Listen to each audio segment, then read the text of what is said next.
बिस्मिल्लाहिर्रहमानिर्रहीम। अस्सलाम वालेकुम। Welcome to another video of ज़ीरक्स बायोलॉजी। चलते हैं आज के टॉपिक की तरफ। आज का हमारे पास जो टॉपिक है वो है डिस्क्रिप्शन ऑफ फ्लावर पे।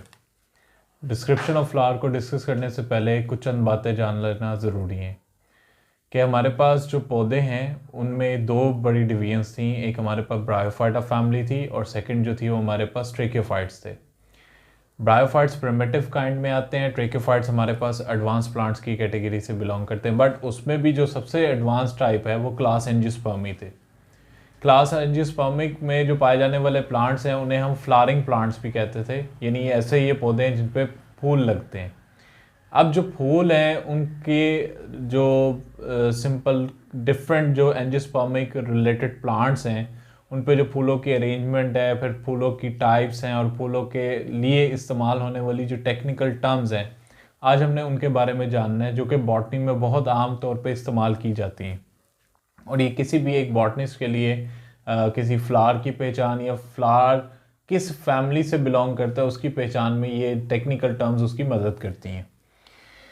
अब डिस्क्रिप्शन ऑफ फ्लावर जो है इसके अंदर एक सिंपल सी एक स्कीमेटिक डायग्राम है हमारे पास फ्लावर की, जो कि एनाटॉमिकल स्ट्रक्चर भी कहलाता है। उसमें जनरली जो है हमारे पास जो फ्लावर होता है उसके अंदर एक पेडिसल होती है। पेडिसल को हम डंडी या स्टॉक कहते हैं जहाँ से हम फूल को पकड़ते हैं। सेकंड वो रीजन होता है जहाँ पे ये चारों वर्ल्स जो है वो अरेंज हुए होते हैं। ये हमारे पास है थैलेमस, या इसके लिए दूसरा वर्ड यूज़ होता है टॉरस, और रिसेप्टेकल भी समटाइम्स यूज़ होता है। तो थैलेमस के ऊपर हमारे पास वर्ल्स अरेंज हुए हुए हैं। सबसे पहला जो सबसे नीचे वर्ल्ड होता है उसे हम सेपल कहते हैं।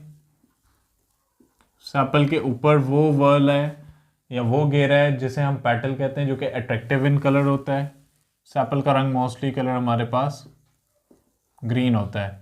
फिर हमारे पास ये जो हिस्सा है ये कहलाता है हमारे पास मेल रिप्रोडक्टिव पार्ट, यानी एंड्रोइशियम में इसको हम काउंट करते हैं, दैट इज कॉल्ड स्टेमन। और इसी तरह उसके साथ ही आपको पार्ट जो नज़र आ रहा है which is consist of stigma, style, ovary and ovule, तो ये हमारे पास जो है ये कहलाएगा कार्पल। तो ये सिंपल सी एक हमारे पास फ्लावर की अरेंजमेंट हो गई।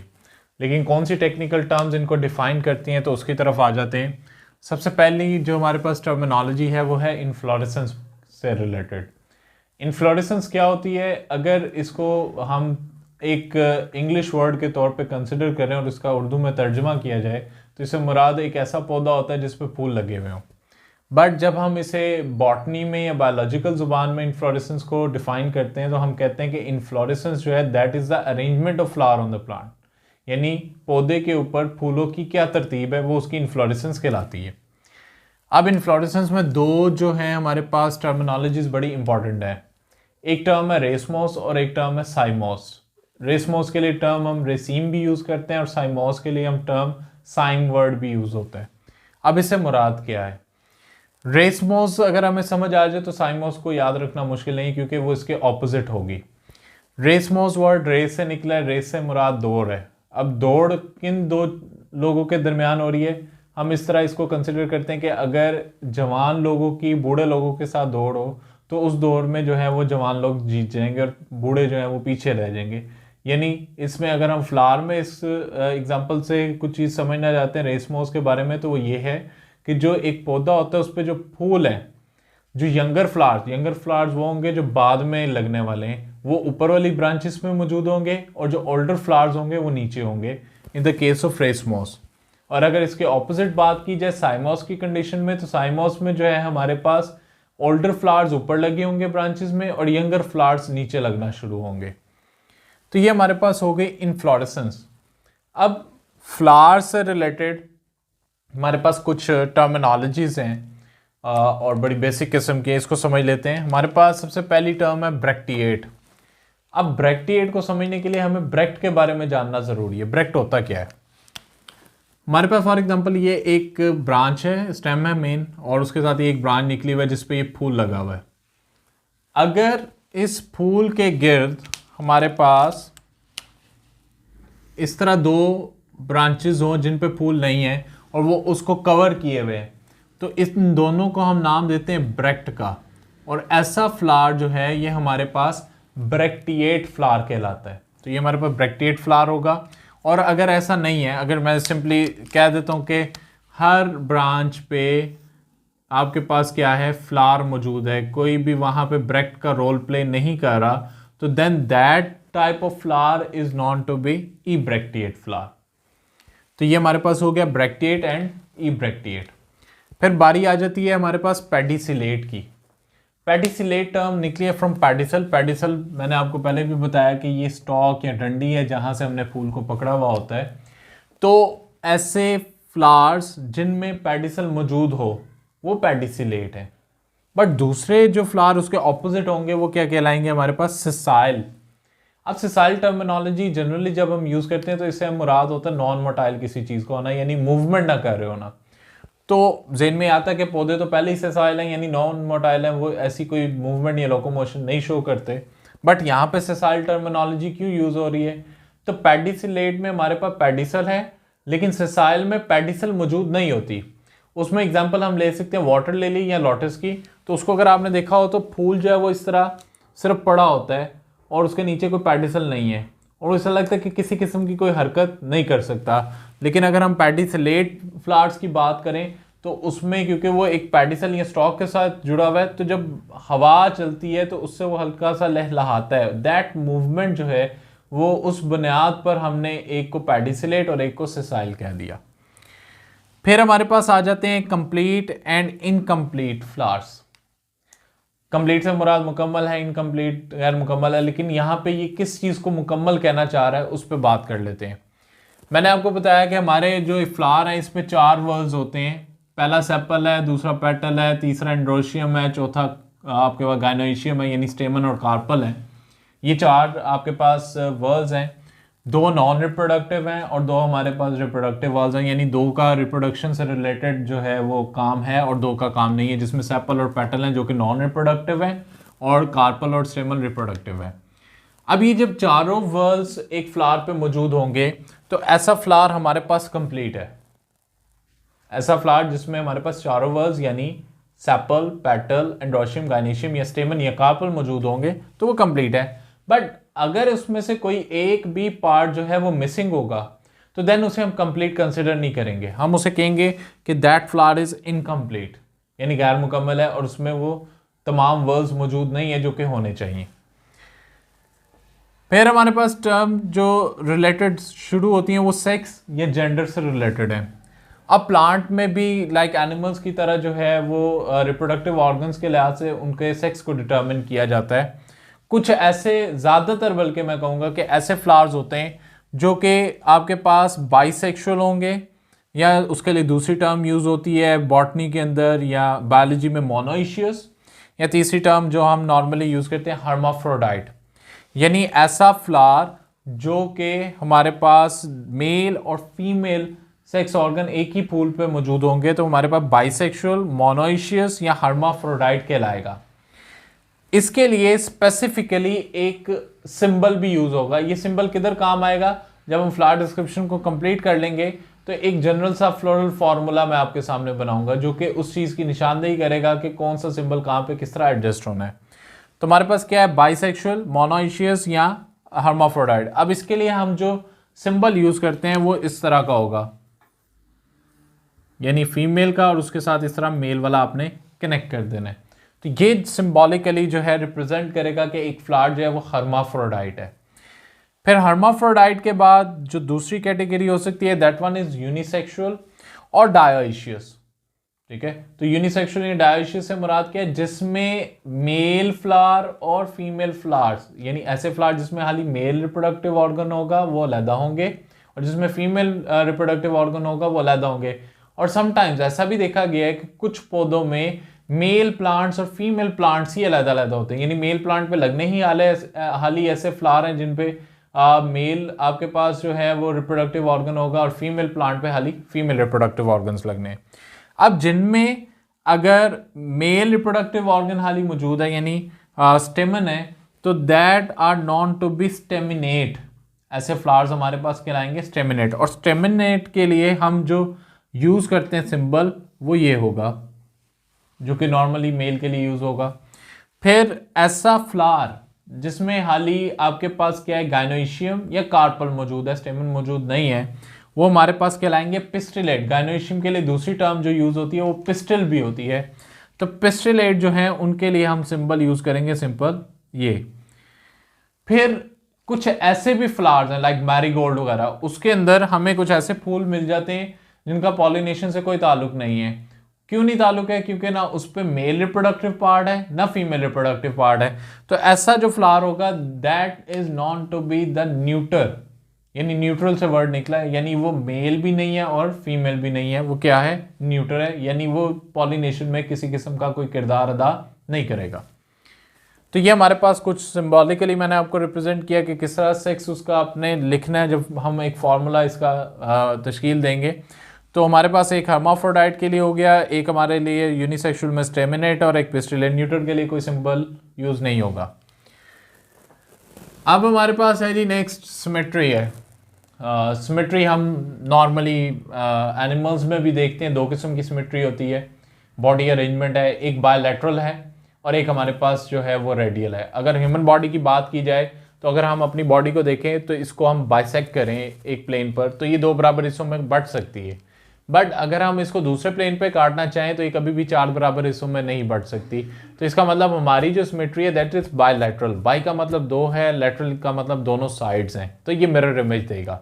लेकिन कुछ ऐसे एनिमल्स भी हैं जिनको जिसमें आप हाइड्रा की एग्जांपल ले सकते हैं। तो अगर उसको हम एक से ज़्यादा प्लेन पर कट करते हैं तो वो बराबर हिस्सों में बढ़ जाता है। तो that type of symmetry is known to be radial symmetry. अब लेकिन प्लांट्स के लिए हम रेडियल या बायलैटरल टर्मिनोलॉजी डायरेक्टली यूज़ नहीं करते, हम उसके लिए स्पेसिफाई, हमारे पास कुछ स्पेसिफाइड टर्मिनोलॉजीज हैं जिसमें एक्टिनोमॉर्फिक और जाइगोमॉर्फिक शामिल है। एक्टिनोमॉर्फिक में क्या होगा, ऐसे फ्लावर्स जो कि रेडियल सिमेट्री रखें, जिनकी सिमेट्री क्या है, रेडियल है, यानी एक से ज्यादा प्लेन्स पर कट कर रहे हैं और वो हमारे पास क्या है कि दो से ज्यादा जो है हमारे पास पार्ट्स में डिवाइड हो रहे हैं इक्वली। उसमें सिंपली आप किसी भी फ्लावर की एग्जांपल दे सकते हैं। मैं एक जनरल सा एक आपके पास यहाँ पे हम एक फूल सा ड्रॉ करते हैं। तो अगर मैं इसको इस तरह बाइसेक्ट करूं तो ये तब भी एक ही प्लेन पे कटेगा, तो दो बराबर हिस्सों में बढ़ जाएगा। जब दूसरे प्लेन पे काटूंगा तो ये इक्वली चार बराबर हिस्सों में बढ़ जाएगा। तो ये रेडियल सिमेट्री है। और इसके लिए आपने जो सिंबल यूज करना है जो कि फ्लोरल फार्मूला में इस्तेमाल होगा वो हमारे पास होगा ये वाला, एक सर्कल, और उसको आपने इस तरह प्लस के साइन से रिप्रेजेंट कर देना है। Then zygomorphic. जाइगोमॉर्फिक में जिस तरह मैंने आपको बताया कि ऐसे फ्लावर्स होंगे जो कि बायलैटरल सिमेट्री रखेंगे, जिनको अगर हम एक प्लेन पे कट करेंगे तो वो दो बराबर हिस्सों में तो बढ़ जाते हैं, बट अगर दूसरे प्लेन पे हम कट करें तो कभी भी चार बराबर हिस्सों में नहीं बढ़ सकते। उसमें आप सिंपल से जो सिंबल यूज़ करते हैं वो सिंगल लाइन डॉट्स जो है वो रिप्रेजेंट करें दो पार्ट्स को। ये सेकंड आपने उसका इस तरह प्लस का साइन जो है वो यूज़ कर लेना है। उसमें आप सिंपल एग्जांपल अगर लेना चाहते हैं तो हमारे पास आप इस तरह एक फ्लावर ड्रॉ करें जिसकी ऊपर वाली दो पेटल्स छोटी हों और नीचे वाली दो पेटल्स क्या है, थोड़ी सी लंबी हैं। तो ये अगर आप इस तरह बाइसेक्ट करें तो दो बराबर हिस्सों में कट जाएगा, बट अगर आप दूसरे प्लेन पर इसे कट करने की कोशिश करेंगे कभी भी ये इक्वल पार्ट्स में डिवाइड नहीं हो सकता। फिर जो सबसे इंपॉर्टेंट और सबसे कन्फ्यूजन वाली बात है वो है ओवरी से रिलेटेड। हम कहते हैं जी कि ओवरी या तो सुपीरियर है या हम कहते हैं कि वो इंफीरियर है, बट ये सुपीरियर या इंफीरियर किस बेस पर है ये समझ नहीं आ रहा होता। अब हमारे पास इसको समझाने के लिए तीन टर्मिनोलॉजीज इस्तेमाल हम करेंगे। One is hypogynous, second one is epigynous, third one is perigynous. Hypogynous को किस तरह भी याद रखना है, हाइपो टू गाइनस, यानी गाइनस से नीचे, और गाइनस से नीचे, गाइनस क्या है, बेसिकली फीमेल रिप्रोडक्टिव पार्ट है, ओवरी है उसका पार्ट। तो गाइनस से जब नीचे है तो बाकी वर्ड्स नीचे आ गए, गाइनस ऊपर चली गई तो ओवरी सुपीरियर हो गया। इस केस में हमारे पास जो शेप होगी, असल में थैलेमस की शेप ये चीज को डिटरमिन करती है। अब हमारे पास शेप जो होगी वो कुछ यूं होगी, वो थोड़ा सा उभरा हुआ कोन शेप में होगा थैलेमस, जिसकी बुनियाद पर हम देखेंगे तो ये हमारे पास फीमेल रिप्रोडक्टिव पार्ट है, ये हमारे पास मेल है, और ये हमारे पास पेटल और देन सेपल है। तो अगर मैं इसको इस तरह ये प्लेन कंसिडर करूं तो बाकी पार्ट्स जो हैं वो उससे नीचे आ रहे हैं। तो इस बुनियाद पर ओवरी सुपीरियर हो रही है। सेकेंड टर्म की तरफ आते हैं, एपिगाइनस। अब एपिगाइनस में क्या, एपी टू गाइनस, यानी गाइनस से ऊपर, एपी का मतलब ऊपर होता है। तो इस कंडीशन में ओवरी जो है वो इंफीरियर कंसिडर की जाती है। अब ये ओवरी इंफीरियर जो है वो क्यों है, अगेन थैलेमस की शेप की बुनियाद पर हम बात कर रहे हैं। तो इसमें थैलेमस की शेप जो है वो थोड़ी सी कप शेप होती है, डिप्रेशन में होती है अंदर की तरफ, कुछ इस तरह ये डिप्रेशन में होती है। और उसकी बुनियाद पर जब हम अरेंजमेंट देखते हैं तो ये इस डिप्रेशन के अंदर ओवरी आ जाती है, बाकी पार्ट्स उससे क्या हो जाएंगे, ऊपर हो जाएंगे। तो अगर हम इसको प्लेन यहां से कंसिडर करें तो ओवरी जो है वो बिल्कुल नीचे आ रही है। तो उस बुनियाद पे ओवरी जो है यहां पे इंफीरियर कंसिडर की जाएगी in the case of epigynous. But हमारे पास तीसरी टर्म है, दैट इज पैरी। पेरीगाइनस से मुराद होता है जो कि सारे वर्ल्स एक ही प्लेन पर मौजूद हो। बट हम ज्यादातर जितनी फैमिलीज को स्टडी करते हैं तो हमें पता लगता है कि जो पेरीगाइनस टर्म जहां पे भी यूज हुई है उसमें हम ओवरी को सुपीरियर कंसिडर करते हैं, क्योंकि कोई आइडियल कंडीशन नहीं है कि ये बिल्कुल सेंट्रल प्लेन पे ही मौजूद हो। स्लाइडली ये ऊपर की तरफ होती है जिसकी वजह से ओवरी सुपीरियर कंसिडर की जाती है। लेकिन इसके थैलेमस की अगर शेप की बात की जाए तो वो बिल्कुल फ्लैट होता है, कुछ इस तरह। तो ये बिल्कुल फ्लैट होगा और इस पे तमाम वर्ड्स जो हैं वो सेम आपको प्लेन पर लगे हुए मिल जाएंगे, ना वो एक से ऊपर है ना दूसरा से कोई नीचे है, तो ये सेम प्लेन पर होंगे। तो इसके लिए हम टर्म यूज करते हैं पेरीगाइनस। बट अगेन ज़हन में याद रखें कि हमने जब भी पेरीगाइनस टर्म जिस भी फैमिली में आगे जाके डिस्कस करेंगे उससे मुराद ओवरी का सुपीरियर होना है, ना कि इंफीरियर होना है। फिर टर्म यूज होती है हमारे पास पेरियंथ। पेरियंथ जो है ये एक मजमूई टर्मिनोलॉजी है जो कि स्पेसिफिकली उन फ्लावर्स में यूज होती है जिसमें सेपल्स और पेटल्स जो हैं वो आपस में फ्यूज हुए होते हैं, मिल चुके होते हैं, जुड़ चुके होते हैं। तो उस बुनियाद पे ये जो हमारे पास पेरियंथ टर्मिनोलॉजी है वो यूज होती है जिसमें अगेन सेपल्स और पेटल्स के हैं, फ्यूज्ड हैं, और पोएसी फैमिली में हमें देखने को मिलता है लाइक लॉटिक्यूल्स की शक्ल में। तो वो इंशाल्लाह जब हम फैमिलीज को डिस्कस करेंगे तो उसमें मैं आपको डिटेल समझाऊंगा कि पेरियंथ किस तरह वहाँ पे टर्म यूज होगी, और उसमें हम कई चीज़ें चेंज भी करेंगे। अब हमारे पास नेक्स्ट पार्ट जो फ्लोरल फार्मूला का हिस्सा बनेगा दैट इज कैलेक्स। कैलेक्स के लिए हम जो यूज करेंगे सिंबल वो होगा के। ये के आ गया हमारे पास, ठीक है। अब कैलेक्स के लिए के है और टर्म पहली मौजूद है पेटलॉइड, यानी ये सेपल्स से रिलेटेड है। तो पेटलॉइड से क्या मुराद हुआ, सेपल्स का नॉर्मली रंग होता है हरा यानी ग्रीन इन कलर है, बट समटाइम्स ये देखा गया है कि पेटलॉइड कंडीशन में जो सेपल्स का कलर है वो पेटल जैसा हो जाता है। तो उस बुनियाद पर इसे हम पेटलॉइड कहते हैं। फिर हमारे पास टर्म है दो जो कि इंपॉर्टेंट है, यानी सबसे पहले हम नंबर ऑफ सेपल्स गिन लेते हैं, फिर देखते हैं कि वेदर दे आर पॉलीसेपलस और गैमोसेपलस। पॉली का मतलब क्या है, यहाँ पे पॉली से मुराद मैनी नहीं है, पॉलीसेपलस से मुराद है फ्री, और गैमोसेपलस से मुराद है यूनाइटेड। अब पहचान क्या है, इसका सिंपल तरीकेकार होता है कि अगर आप जानना चाहते हैं कि जो सेपल्स आप जिनको स्टडी कर रहे हैं जिस फ्लावर में, क्या वो पॉलीसेपलस की कैटेगरी से बिलोंग करेंगे यानी फ्री है, या वो गैमोसेपलस की कैटेगरी से बिलोंग करेंगे यानी वो यूनाइटेड है। तो उसका सिंपल वे है कि आप उस सेपल को तोड़ें। अगर टूटने के बाद हमारे पास सेपल की जो एंड है जहां से उसको ब्रेक किया आपने, वो एंड ब्लंट एंड आता है यानी चौड़ा हिस्सा है, तो इसका मतलब है कि उसका जो पॉइंट ऑफ ओरिजिन है जहां पे सेपल सारी अरेंज है वो एक ही बेस के साथ जुड़ी हुई है। तो इस कंडीशन में हम उसे कंसिडर करेंगे गैमोसेपलस। अदरवाइज अगर वो बिल्कुल इस तरह पॉइंटेड है तो वो हमारे पास कौन सी कहलाएगी, पॉलीसेपलस कहलाएगी।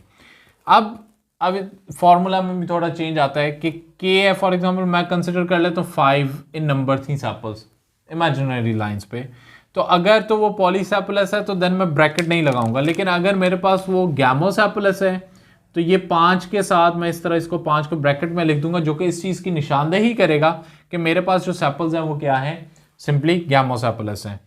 फिर कुछ सेपल्स जो होती हैं ना उनकी अरेंजमेंट, जिस तरह कि हम सोलनेसी में बात करेंगे, मको नाइट शेड एक फ्लावर है, तो उसकी जो सेपल्स की अरेंजमेंट है वो कैंपेनुलेट है। कैंपेनुलेट से मुराद होता है बेल लाइक शेप, उसकी शेप होगी बेल की तरह की,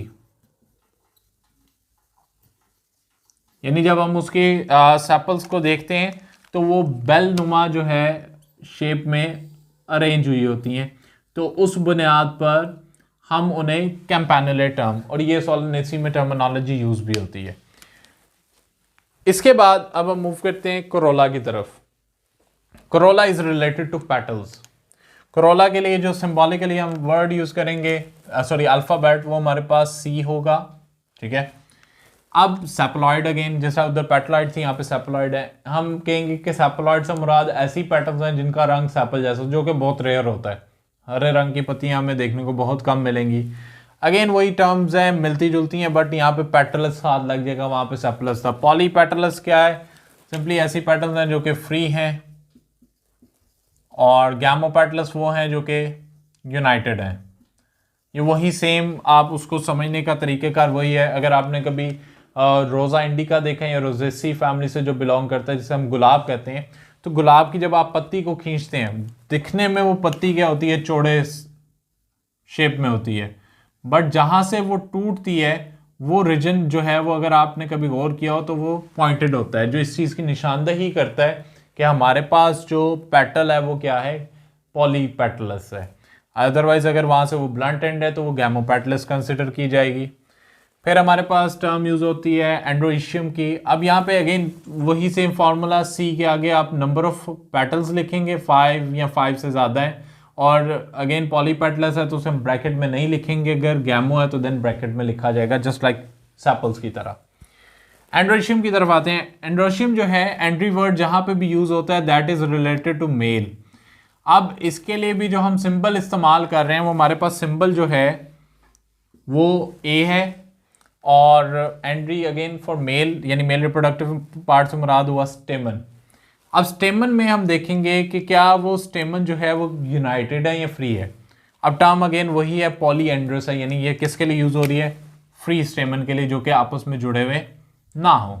तो हमारे पास वो कौन से कहलाएंगे? पॉलीएंड्रस टर्म यूज होगी। और पॉलीएंड्रस में सिंपली आप इस तरह देख सकते हैं कि हमारे पास फॉर एग्जांपल ये एक थैलमस है और उसके ऊपर जो है स्टेमन्स अरेंज है, तो सारे के सारे अगर इस तरह अरेंज हुए हों तो ये हमारे पास फ्री कहलाएंगे। बट समटाइम्स क्या है कि ये यूनाइटेड भी होते हैं, लेकिन अब यूनाइटेड के लिए गैमोएंड्रस टर्म नहीं है, यहाँ पे टर्म है एडिलोफॉस, तो ये यूनाइटेड हालत में होते हैं। तो एडिलोफॉस में अगर मैं आपको थोड़ा सा इसका डायग्रामेटिकली शो कर देता हूँ, हमारे पास जो है कुछ यूँ आ जाएगा ये,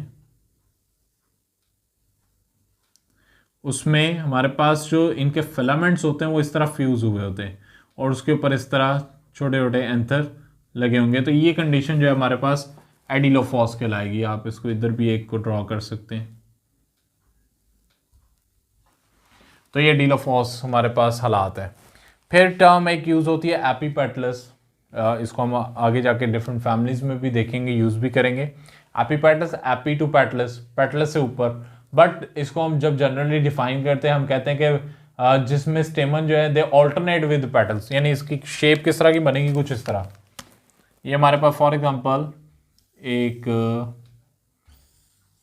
फूल है जिसकी ये 4 पत्ती हैं, तो उनके साथ क्या है, इस तरह ऑल्टरनेटिव वे में आपके पास स्टेमन अरेंज हुए होंगे।